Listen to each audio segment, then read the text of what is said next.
நான் ஏற்கனவே சொல்லியிருந்தேன் இன்னைக்கு முத்துக்குமரனை விஜய் சேதுபதி சார் பாராட்டினாரு. அப்போ பயங்கரமான கிளாப்ஸ் அப்படின்னு. ஸோ அவர் அந்த 2 கொம்பு வச்சுருந்தது சூப்பராக இருந்துச்சுன்னு சொன்னார். அதுக்கு மேலே அவரால் ரொம்ப ஓவராக பாராட்ட முடியாது, ஏன்னா அது அவரோட ரோல். ஸோ அவர் வந்துட்டு அவரையே ப்ரைஸ் பண்ணிக்கிற மாதிரி இருக்குங்கிறதுக்காக சட்டிலாக அட் த சேம் டைம் ரொம்ப ஸ்வீட்டாக பாராட்டினாரு. அப்போ பயங்கரமாக கிளாப்ஸு விசில் அள்ளிச்சு. எத்தனை பேர் கேட்டிங்கன்னு மறக்காமல் கமெண்ட்ஸில் சொல்லிடணும். அதுக்கப்புறமா பார்த்தீங்கன்னா கொஞ்ச நேரம் கழிச்சு இந்த 8 பேரை சேலஞ்சிங் 8 எதுக்கு உள்ளே விட்டாங்க அப்படின்னு சொல்லிட்டு விஜய் சேதுபதி சார் கேட்டுட்ருக்காரு.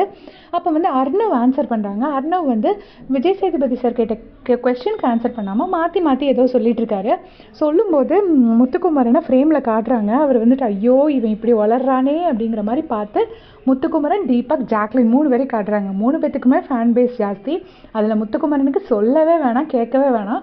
ஸோ அவர் இப்படி வச்சோடனே அவரை ஸ்க்ரீனில் காமிச்சோடனே என்ன கிளாப்ஸு என்ன விசில், அப்படியே ஒரு சினிமாவில் மாஸ் ஹீரோ என்ட்ரிக்கு கொடுக்குற அவ்வளோ கிளாப்ஸு முத்துக்கு.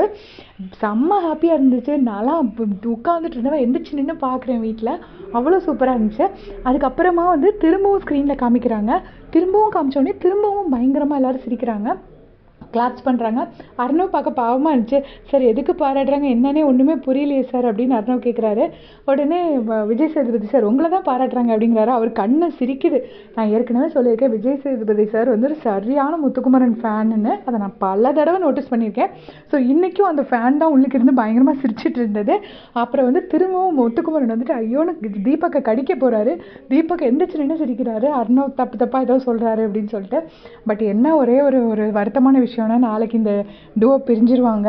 தீபக் எலிமினேட் ஆகி போயிடுவார். பாவம் முத்துக்குமரன் வந்து தீபக் அண்ணாவோட வந்து அந்த இதை ஷேர் பண்ணணும்னு எதிர்பார்த்துருப்பாரு. ஃபினாலே ஸ்டேஜ் ஷேர் பண்ணணும், இல்லைனா அட்லீஸ்ட் டாப் 3குள்ளேயாவது தீபக் அண்ணா வரணும்னு ஆசைப்பட்டிருந்திருப்பாரு. பட் அன்ஃபார்ச்சுனேட்லி அது நடக்காமல் போச்சு.